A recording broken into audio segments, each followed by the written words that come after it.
out. Regedza. Chekutanga kuti inatsodya mari zvakanaka.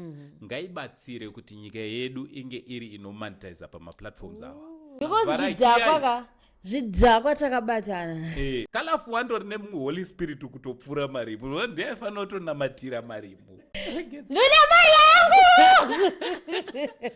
Ndiwani watumwa ndozodondijoyera. Akarowa zvake nemachi.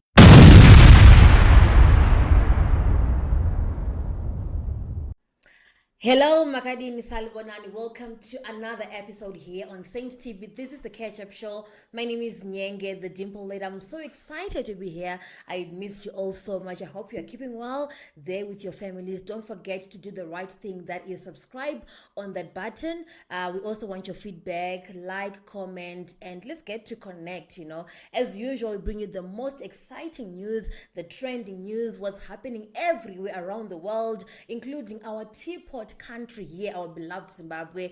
As usual, I'm always with the uncle of the nation. Please help me welcome uncle of the nation, Uncle Sam. Thank you very much. Thank you so much, Nyenge. Seriously. Did you write me say uncle? Ndriboko kurova kudaro nondirovesa nevanhu. Anyway, you know what? Life was just lifing. But I'm alive. We are both alive, and we are back. The podcast is back, and we are not stopping. We are not stopping. We are here until we achieve what we want to achieve. We are even going to announce the coming back of Christ. Achiuya tinomhanya podcast to announce. So we are here for good, aren't it? But are you ready? Jesu akanzi akudzoka. Bosi chikura katainzi Jesu ari kudzoka. Inanzi akanzi izvezvi asvika adzoka. Inandiende. Indava. Nyenge unozoti zvivi. Zvivi zvemunhu asina mukadzi zvinenge zvakawanda kudarika zvemunhu zvevanhu vane vakadzi. Muri kuzama kuti muri kudai kuti pfa everywhere because hamuna munhu wani. Handisi kudaro. But iye wandinaye obvious pane zvinoitika zvisingatotenderwi, because kunotonzi zviite after marriage. Tiri kuzviita before marriage. Ini nanga I'm ready. Hauna kwaunoenda Nyenge. Ndoenda guys. But ngavambotimire because I still have izvozvo zviri kukuudza kuti ngavambotimirei. It's not about sinning. Everyone sins, but we sin differently. I just want to, achieve my goals. Ndosaka ndikumboti kumberi. Aiwa kana naenda kudenga kudenga hanzi kune silver nendarama. Ndidombo achieve my goals angu pano panyika. Aiwa ini nansandare dangu amadzangu. Ini mukatonzwa kuti ndafa nhasi ndina matree. Uri kukwatera vari kukwatera. But mukangowa ndaroora chete. Zuva kuti chikomana chapinda straight. But handiti Mwari anoregerera here chiro chitadza zvakatsvuka sei. Aregerere tikaramba tongopama. Mwari anoregerera 1000. How many times? 100 times. Bhuku rinototi hanzi vanotadza nebhoni havaregererwi. Tadza nechi? Nebhoni. Kureva kuti knowingly. Whatever sin you commit knowingly. That forget my no God. But Mwari ndiregerere ndinotadza pamwe pachona nekuziva pamwe pachona nekusaziva ende Mwari anoregerera. Furira mberi nekutadza nebhoni. Anyway, congratulations to one of our best content creators, most popular content creators. Yes. She is a businesswoman. She is a content creator. She is a comedian. She's a wife. She's a mother. I'm talking about Madam Boss. The most awaited, long-awaited movie, Becoming Madam Boss, is finally coming to pass. It's coming out next month. Madam Boss is your favorite, isn't it?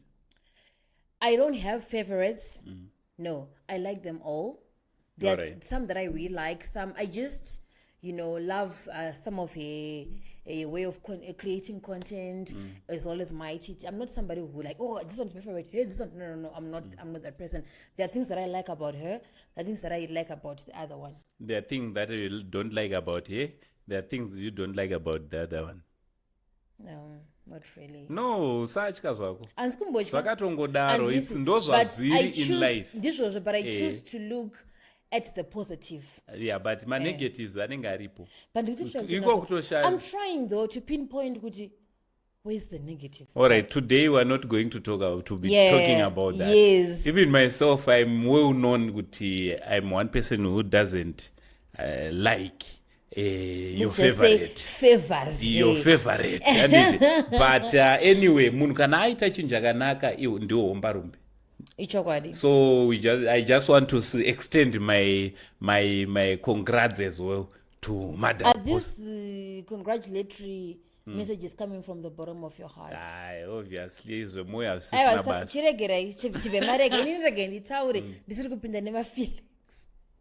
But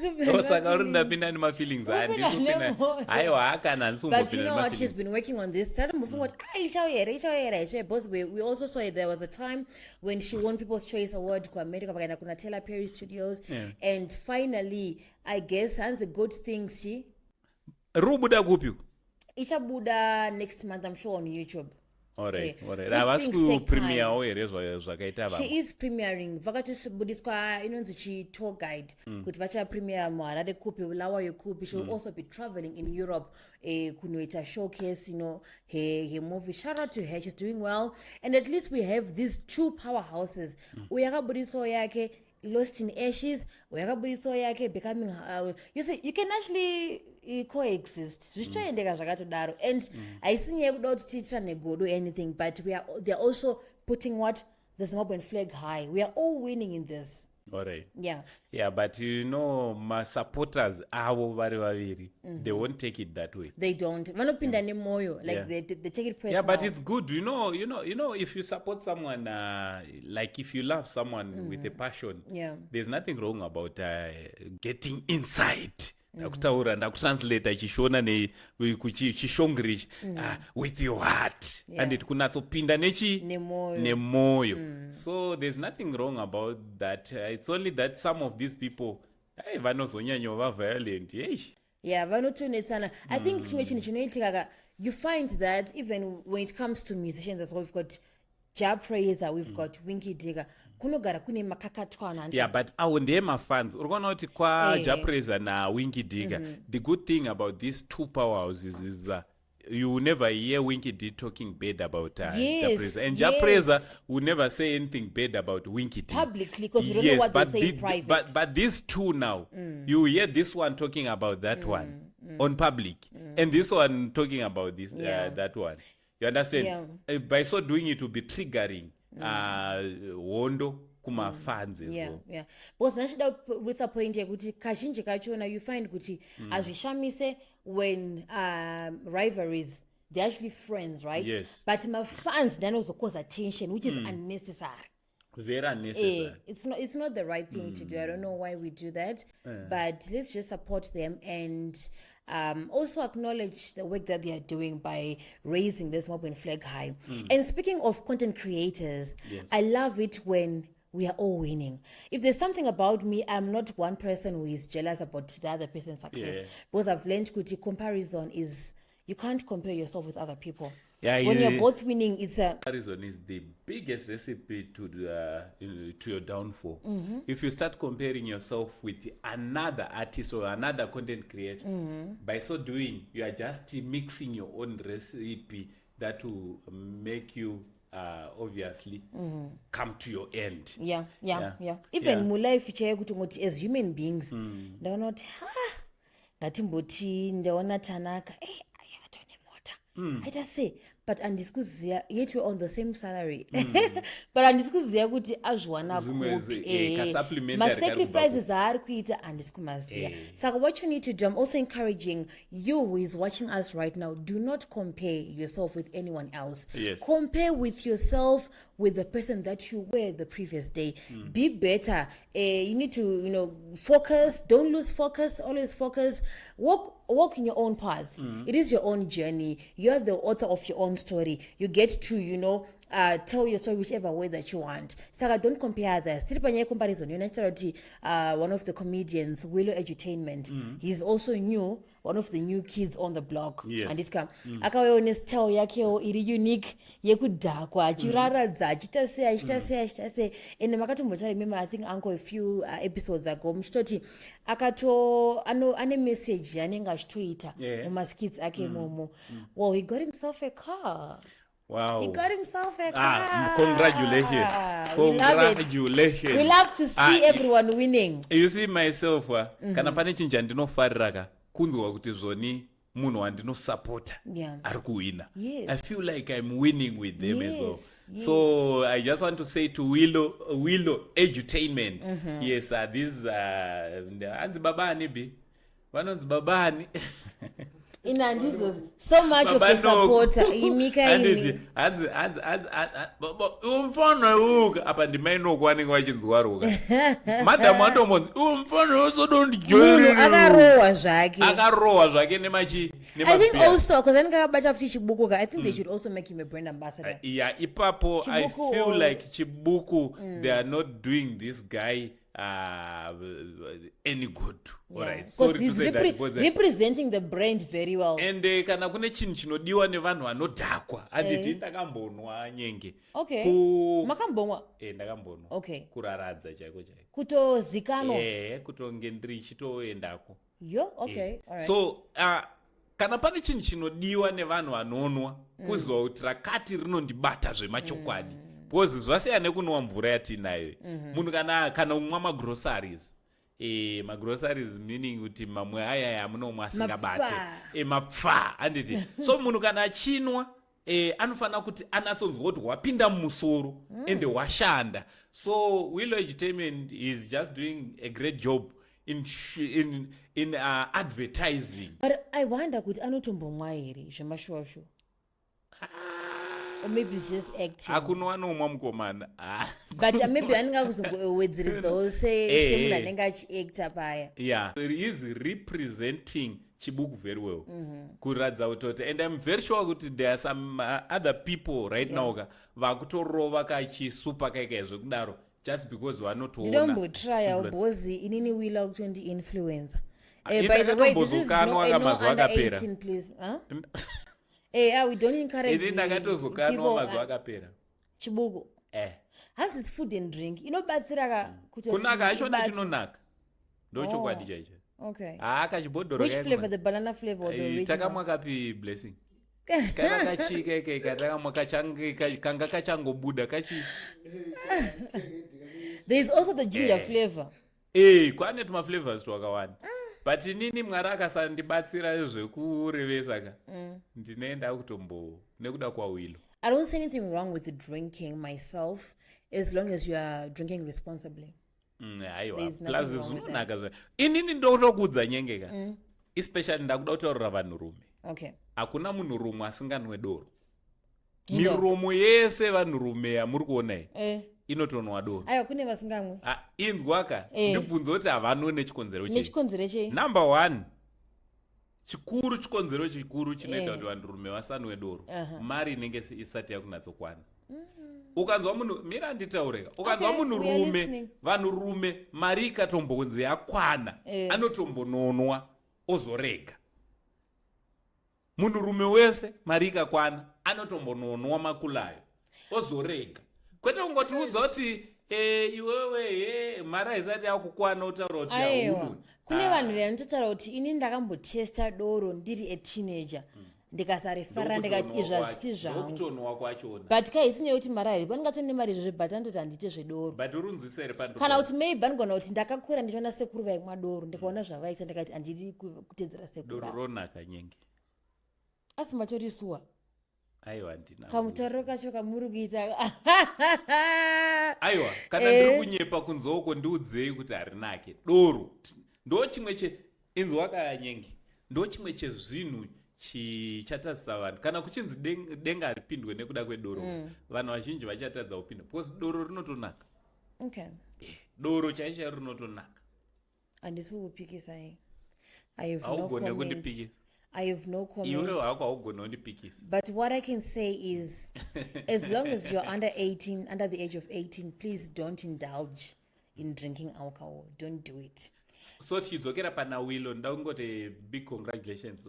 Ma-content creators, vanhu especially muZimbabwe, vaiita sironza zvina mari Vaitarisira pasi, zveurombe. When we were starting these things, I still remember very well nemazita nemaudzirwo andakaudzwa nedzimwe hama dzangu chaidzo dzichitondibvunza zvine mari here izvozvi. Ndaitoti sekuru Stephen zvamuri kuita izvi muchatinyadzisa pamafacebook. Zvine mari here zvamuri kuita, siyanai nazvo mutsvage basi. But Mbakaita say you were focused.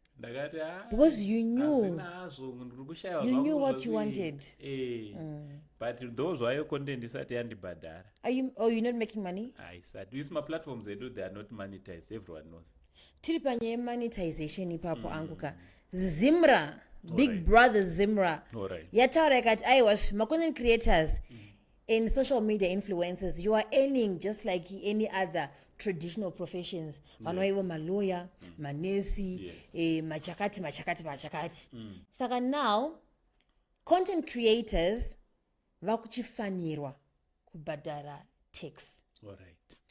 Zimra ndo yatinoti Zimbabwe Revenue Authority has issued a strict directive for content creators, social media influencers, and digital service providers to register and pay taxes on earnings from platforms like Facebook, YouTube by 30 May 2026. Mwedzi watiri kutarisa umu. Vabva vataura kuti aiwash voluntary disclosure is encouraged to avoid penalties. Saka iwo kana izoti unoena mari from Facebook, from YouTube, gara waenda kuZimra woti inini ndinotambira mari yakati. Andika. But kadaramba katsikunya mari yako kudai soka, kuchazenge kwane ma-penalties. Alright, so tiri papo kandichida kungobvunzawo zvangu.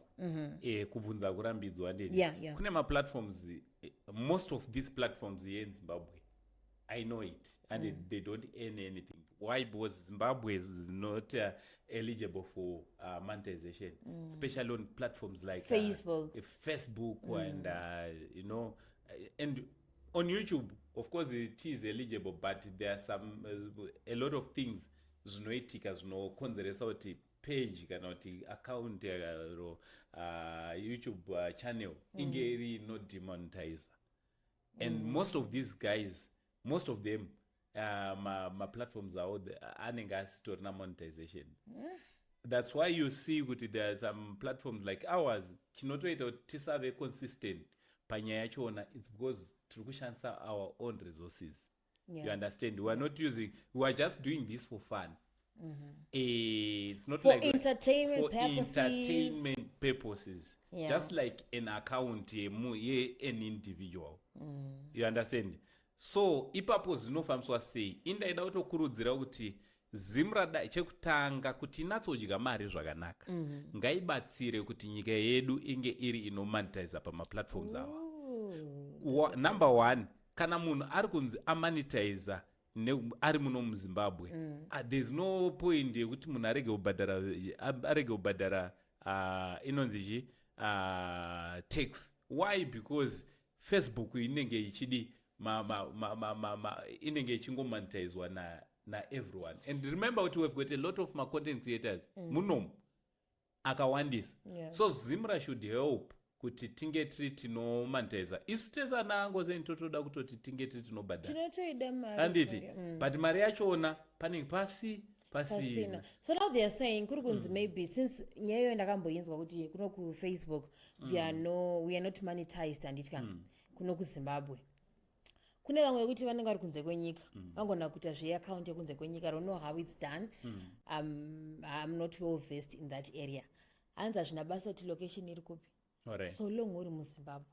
Alright. Ndikazoti okay, so ndo zviripo izvo ndo zvabudiswa neZimra. That's the most pisa nyaya iri kuitika izvezvi because ari anzi kuvakuita chipatapata kuti naimi kuhaufa zvivamisika sei. Saka it's a developing story. Tichanwa zvava masekana kuno vachita voluntary tichangonzwa.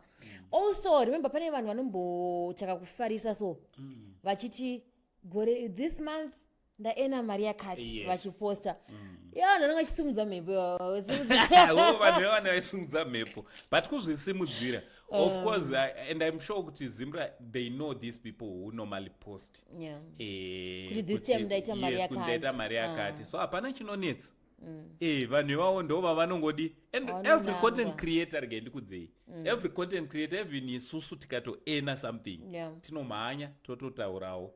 It's a very unfortunate we haven't end anything yet. But once tikatoena iwe unofunga kuti tawana 10 guda zvikana ma20 itaurwa nevamwe takatovhundukawo nesu kuti ndo mari dziri kutotorwa nevanhu ava. You understand? Tikatodzitorawo nyengeka tinotoposta wangu. Our life inochange. Inochange. There will be signs. You will see signs. There will be signs. And speaking of marisa pangashira nyekuti pana vano posta my earnings are honestly, well, each to their own, but I don't think it's necessary. Why do you have? Are you somebody who believes in posting your achievements as an individual? Kungoti maybe ansandanyanya achieve. Pama achieve ipapo. Hembe renyengedza ndongotengawo nyowani. Ndotoposta hembe nyowani. That Gucci bag, finally I got that Gucci bag, that LV shoe, you know, that LV glasses. Levels achona. But maybe nemari inovava nyenge. Plus mari inoratidza that hidden character in you. Mari nichinje munhu. No, mari haichinje munhu. It just, reveals that character. Yeah. Amplify. Exactly. Kana kuenabler. Yes. Ndazoonekwa manje ndane mari. Inyaya yekuti mari inenge isati yavepo nyenge. So maybe isusu tichiri hambo nekuti asati taenawo mari dzakati because I think saka ndakutokumbira kune Zimra kuti please chibatsirai kuti timonetize isi tinouya willingly why and tine totanga taposta kuitira kuti zvisazokunetsai pamacalculations katya munoposta pachi posta kapa page ipo pana ndozvatiri kutaura zvema-earnings vakatibatsira tiri kuti vakatibatsira kumonetiza munyika muno godo muchaziva musikanoema andakaripotirwa peji nenyaya idzodzi dzokuti akapurisa mari yanga chiona sometimes I feel like ukaposta good news anditka zvinokushedzera hansi there's that evil eye they call it an evil eye inokushedzera mhepo just keep it to yourself but because we want people to see it, I'm now happy, I'm in a relationship, I got engaged, I'm driving this car, what but honestly it's not necessary. Sometimes just wodzikama, take a deep breath and just soak it in and enjoy your achievements uri wega pazvinozobuda remember zvakafanana for example maititi tazozana shumbo kuti vakachata vakarorana later ukunzi madezi akudhara yavetoti ipapo but she also learned a lesson kuti unoziaka not everyone who smiles at you loves you anenge achitorwadziwa newe saka chinosvika zvako later on if you want to also because vanhu it's just social media now vanakana basa nesu vanhu senu ndakarora kare ndatova ne2 years ndarora but we don't know about asi vanhu avazvenda ndikutoziva handisa ndatozvitaura izvo andimatotaura vanhu vanenge vachida tuma-photos chichi tichazokana but madhamu ane nhumbu saka azviite ndotya because I feel isusu as individuals we control social media. Yes. What you post weweka ndozvo kuti vanhu vaconsume nditka yes so wapostawo zvakazvinzi murume wacho hamuenderani vatangoshotwa munhu wako paipai apa maybe utori mulove apa makutokanganisike saka ini naunga inini muchazongoshamisa kana kuti ngoburitsa picha dzangu nemurume wangu nevana vangu 5 kana 3 if I also want to because I might as well not do it ini madhamu wangu ndo wasingatode which is a good thing because she's protecting your what your family, your privacy amone kana vana atichaposte vakatoti mirai baba which is a good thing which is a good thing pane church yanetsa and it is not clear which church is it. It is alleged in courts, it is alleged that it's a Methodist church in Rosapo. Whether it's United or it's Methodist in Zimbabwe, it's not clear. Muchurch umbakubuda ma-videos anitka. Yes. Pane ma-pulpit maviri. Kune kurudyi, kune vanhu vari vegawo vakuita service yavo. kuruboshwe kunoita service yavo musame building sekuti muno musame building tichitorwa podcast panapa vamuwesa yavo apo mwachito haleluya ndikati naimi the house of the lord mumba mababa moda zvimwe zvinhu zviri nani. Nyenge ndakambokudza nyaya yevemachechi avanditi vemachechi vachatotinetsa muno muzimbabwe vanhu kana kune vanhu vachatotinetsa vototi ini sasekuru wenyika ka honestly speaking vanhu vemachechi especially machechi mahombe traditional churches vachatotinetsa zuro ndizuro taitsura vamwe apa vezuro ndizuro vaiva varitori nani nekuti vaiita zvavaita vari pamwe chete. Yes. ava ndosaine kuti hapachatonamatwe pachechi pa. Imagine. Ende kana kune chinhu chinoratidza kuti hapasisina mwari panzvimbo kutadza kubatana. Yes. Mukatadza kuumba chinhu chimwe chete chitoziva kuti matwa weopposition yamwari. Hatidi kutaura kuti vapi but muri kutoziva chechi iyoyo kana iri Methodist zvinofana kumira anditi toiziva kuti mumethodist kune hondo dzakawanda dziri kuitika ikoko. Every church ine hondo Methodist kana iri Methodist kana iri Methodist iri kutaurwa nezvayo wadzokorodza wati it is alleged anditi in courts it is alleged that Methodist church for united in Zimbabwe or united whatever but hazvitarisirwe kwarusape uko anditi hazvitarisirwe kuti vanhu vechechi munge muri munodaro because imi ndimi munofanira kuratidza nyika kuti gwara rekufamba naro gwara rakaita sei. Saka kana nyika yave kuratidza kuti iri nani kupfuura imimi regai chechi yacho because zvidhakwa takabatana ende takutokurudzira kuti chitovhurai madhoyo wawoka vebhawa vaite zvebhawa because kubhawa kunotoitwa kunotobatanwa kupfuura zvatakavanekubhawa nditorine one love because you are disrespecting the house of the Lord. Imba yaMwari ufanira kuva iri this sanctuary your safe haven muchirumbidza muchinamata muchichemera Mwari maproblems enyu muchimutenda zvakare zvaari kukuitirai but zvinobuda sei anenge asitoripo panzvimbo iyoyo because pane nyaka there is so much chaos.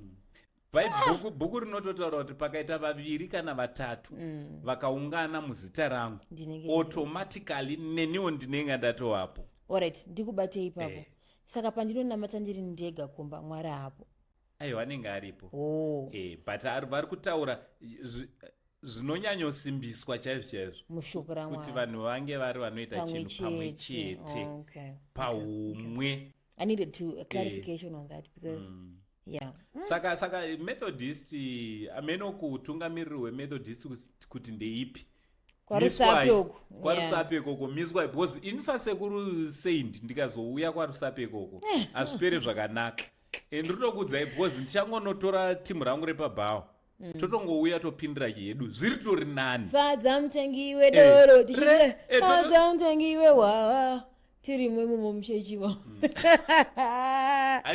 we can do better bhawa kunoitwa zviri nani pane pepe mazvisvoresa kazhinji vanhu vanoti matisvoresa pamunasvoresa ndimi mazvisvoresa. Imagine vanhu vakuru hamuna kana chamwari adults grown human beings madhamu wako uchitovaona wachiita izvo. Imagine papetene murume ari kuno kupupi ndifunga dai ndimufundisi wekoko here mumwari wekuita kuti ibuilding yedu tese handiti takabvisa mari kuti tivake building tese tine dombo ratakaisa ipapa chitina chatakaisa. Indototi vanhu vese vanga vari muchechi meme vaneka kusatokwana dzakataika dzakatotacha kutongoti muno muZimbabwe handisi hangu kuti mainstitutes aya anotora vanhu vandorwara nepfungwa zvinofamba sei kutongonosvika ovhara obata vanhu vese navo vese havafanosiya kana one wese kutongoenda kunochengeta kumbonochengeta zvishoma papare apa gavendonochengeta because no one in their right minds would participate in such but unless uda zvezhowe maybe zvakamboitwa zvo kuFM vakambotafuti nyaya dzekunetsana nekudini kuFM vakamborwana maoko cheo apostolic kutorohwa kwemunhu it's on record aiwa vairovana vafundisi kana kuti vanhu vese indotori neumwe mufundiswa ndotoziva akatorohwa mazuva iwaya atobviswa frontline yese airwa zvekudi kuloveudu asi vanhu vakawanda torohwa chaiko nevanhu ivo vaimboti munhu waMwari, man of God, akabviswa front line. angapa mari here kana kuti hatichakudei bva panapa ibva zvekuzoreva munhu here amana akatorohwa hana front line yese kuti egore yeye maposto saka FM iri right chechiyo ye but agorere but I'm happy zvangu kuti uri kuona kuti ofu in Zimbabwe ka avari kuita zvavo peacefully ava vari kuitawo zvavo peacefully which is good. But so why ndicharamba ndichitaura nezve-FM sezvezvi ndotoida nemwoyo chechi yenyu ndotoida nemwoyo like I love it, FM handichaziva kuti in or off hazvazvavoyo but so long AFM Zimbabwe AFM I love that chechi. Yeah. AFM Zimbabwe, yes, ngatibvise off kana in. I love that chechi because it's confusing. Yes, I love that chechi with the passion.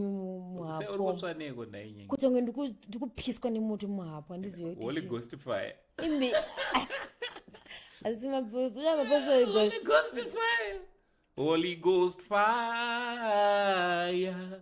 Holy Ghost out. Out. Regedza.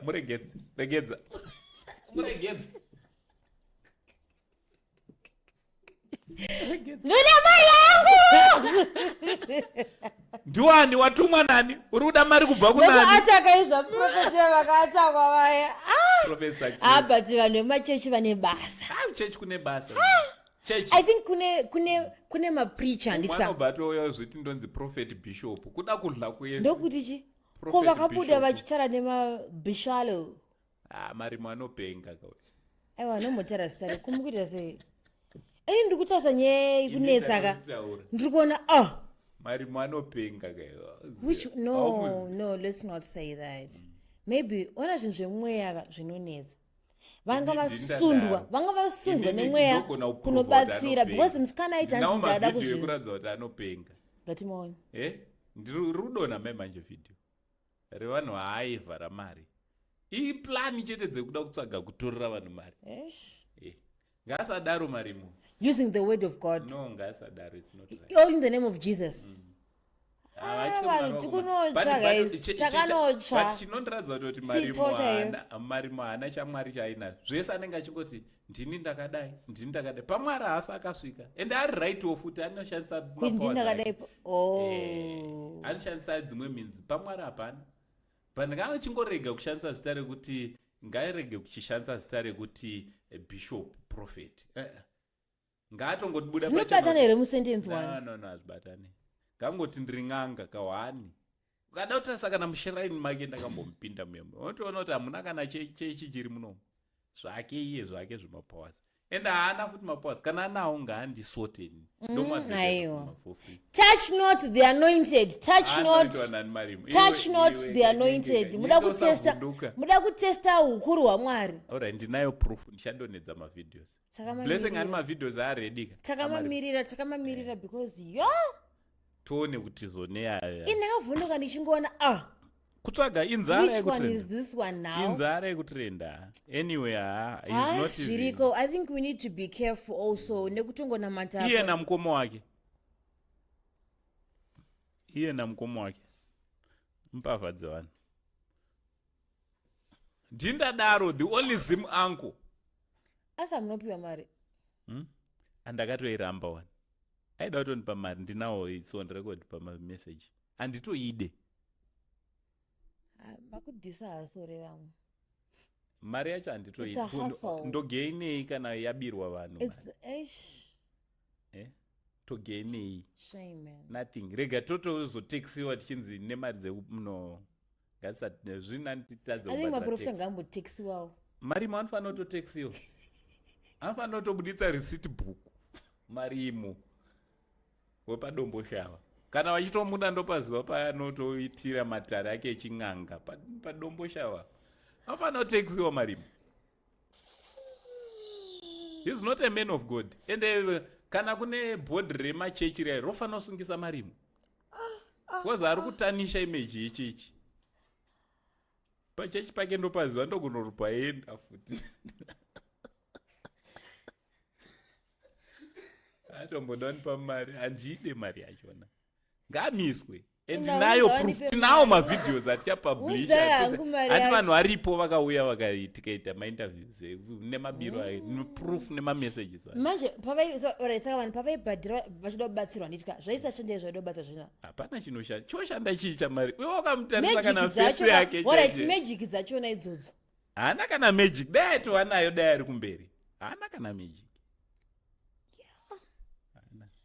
zvisinei hazvo da kunamatira wemakala aritori kalafu andori neholy spirit kutopfuura marimu ndiyaifanira kutonamatira marimu kutodhilivha marimu handiri kukudza kachokwadi handiri kukudza izvo asi vamwe vasvika sei kuna kalafu vakasvika kutrenda ka vanenge vachida kutrenda vakamutsvaga sporo kumhanya unomutsvaga mwana indirini kalafu ndaitonamatira marimu dhimoni raitobudepo dai atikaenda name of mnongedza mhanza maiona kuti kudonha kalafu wachaidaiso aitoseka nechomwoyo kutoti babava azina ndauda kufa vandibatsira kwaangagodii apa anenge apiwawo mbichana waomana wachiona kana wakada usikama vanhu vanoita yese but it's not right I think isusu wachona vanhu vanenge achida rubatsiro ndindadaro kana achida head on neni munoziva kunonzi kusuwiwa you're going to be sued. I've been sued so character of defamation. I've been sued but zvakanakira ndezvokutika dzekusuwa as long ndine evidence yekuti zvandiri kutaura ndizvo ndinopesa iye ndianopesa apa but ndikuda kuti isusu sevanhu ka ndindakatomisa vanhu vamwe vaida kutomusungisa tinawo I've got everything on record. Alright.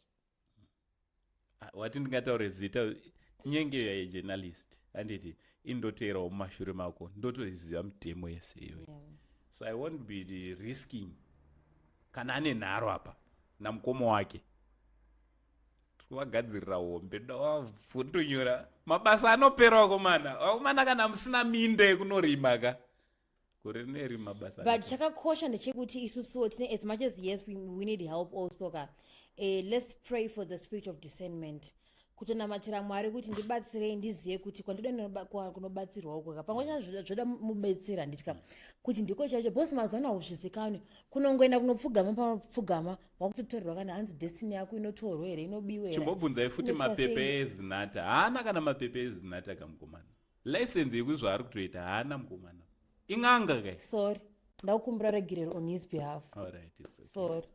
It's alright. Sorry pane nyaya iri kundibata nyaya yevana vekumkumbura ndekupi kumkumbura kumkumbura uko kudhuze nekuborder ticheni kuma-border lines eMozambique shamwari moto wewe wakandirwadza ina hatimbokwanisa kana kuona mavideos achina because I'm way too sensitive. I can't. Zviri kunzi chii chambonatsoitika?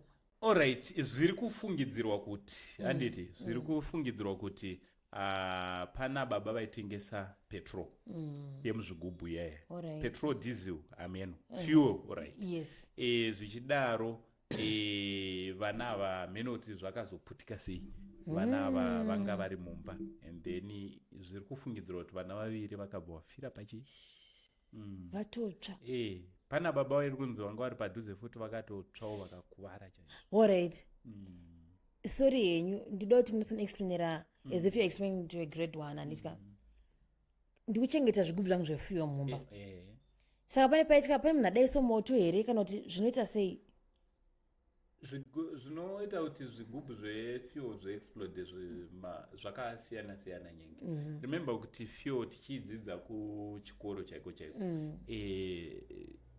ine zvinhu zvakawanda zvinogona kuita kuti inge iri inobvira kuti usanganisira nehiti chaicho inogona kutodii kwanyanyopisa stereki handiri kuona chigubhu chinofuta mukufuta kuya fuel haidi hiti yakawandisa ndosa muchitoona kutoti vanototya kutoti nemafoni chaiyo foni chaiche patinodira fuel pepe kunotonzi musabate chi mafoni even mafuel attendant vanotonzi vange havatozive kutoti masaisai mawave emufoni anogona kungokonzeresa futi uri kuona so petrol pachayo, fuel pachayo, chinhu chisingatotenderwi kureva kuti imhosva yaitoparwa nemuchengeti wepetro iyi panzvimbo iyoyo. Apo wazviendesera vana vako.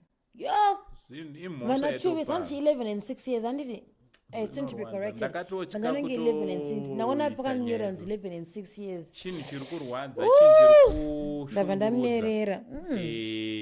Kuti takatorasikirwa neupenyu pamwe ana chiremba vedu vakatoparara, mabusinessmen kana kuti mutungamiriri wenyika chaichai, pamwe takatorasikirwa the next president of the Republic of Zimbabwe.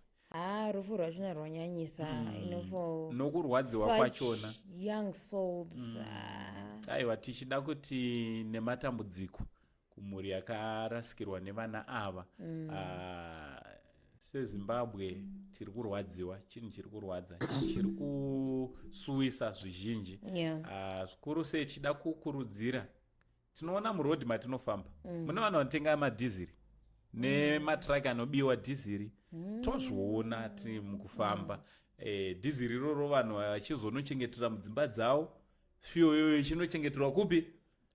Zvine ngozi zvine njodzi. Tiri pakutsvaga nekuda kudidi kutsvaga kurarama, but mukutsvaga kurarama hatisi tiri kuparadza upenyu here mukutsvaya kutsvaga kurarama. I don't even know how he's going to recover from all of this. Because ndingochizviziva kuti ndini kana ndiri muurayi.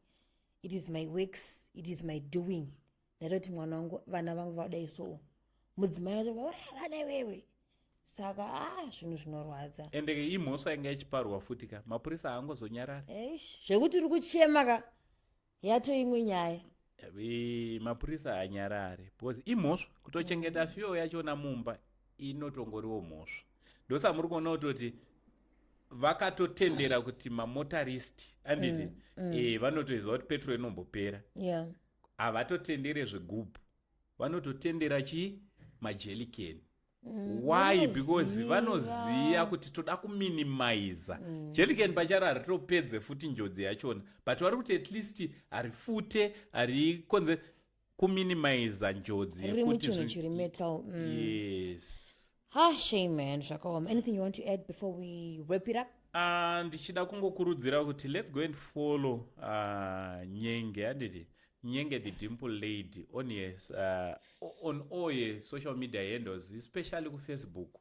Nyenge wamuri kuona uyu zvakare, let's go and support mashows anyenge. Handina kutumwa zvandiri kutaura ndati ndidzokorodze. She's a radio presenter ku Star FM, so muri kutoona munhu wemuradio, so pese pamunonzwa zita rekuti Nyenge the Dimple Lady achisvisvina chirungu nekuti akachiendera kuchikoro. She's a journalist. Ndizvozvondozofarira kuti tizvitaure, but Nyenge wachona ndiye wamuri kuona. Let's go and support mashows anenge achipresenta, especially inini I'm a big fan yeshow yake yemuswe Sunday kubva na3 kusvika na9 anenge ana Uncle Tammy anditi vanogona pavana zvavo. Pavana munogona. It's actually 3 up to 6 p.m. 3 up to 6 p.m. Yes, sorry.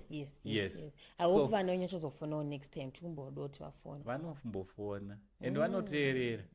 Vanoteerera chirongwa. Umwe aitonditi ada kutomboenda kuredhiyo kwachona, ndikati aiwa tichazonzwa zvinofamba sei, tofamba nechannel chaiyo. Hauendi nekuda kuti anko vanogara naye. Aiwa unotedza kugwara. Oh man, thank you so much. Let's go and follow, let's support, let's subscribe. YouTube wakazodiwa. It's a work in progress. Ndakutexa sakati kuda YouTube. Rena viewers ku YouTube ndigara ndatora big kudara, but thank you so much Uncle for those kind words and for your support as well. I appreciate you so much. Please also follow him. Yes, vachindikuza, but also follow him because he's doing so much great work. Vari kubatsira vanhu vanenge vachishupikana, vari kuda kurapwa, vane zvakasiyana-siyana. So let's follow him on Saint TV. Don't forget to subscribe. Do the right thing, gentlemen, ladies and gentlemen. Subscribe, like, share, And also comment. We appreciate your feedback. Yes. Thank you so much for always being patient with us, even if you're not consistent, but we are trying our best. Thank you for also watching us and supporting the Catch-Up Show here on Saint TV. I am Nyenge the Dimple Lady. Till next time. Much love.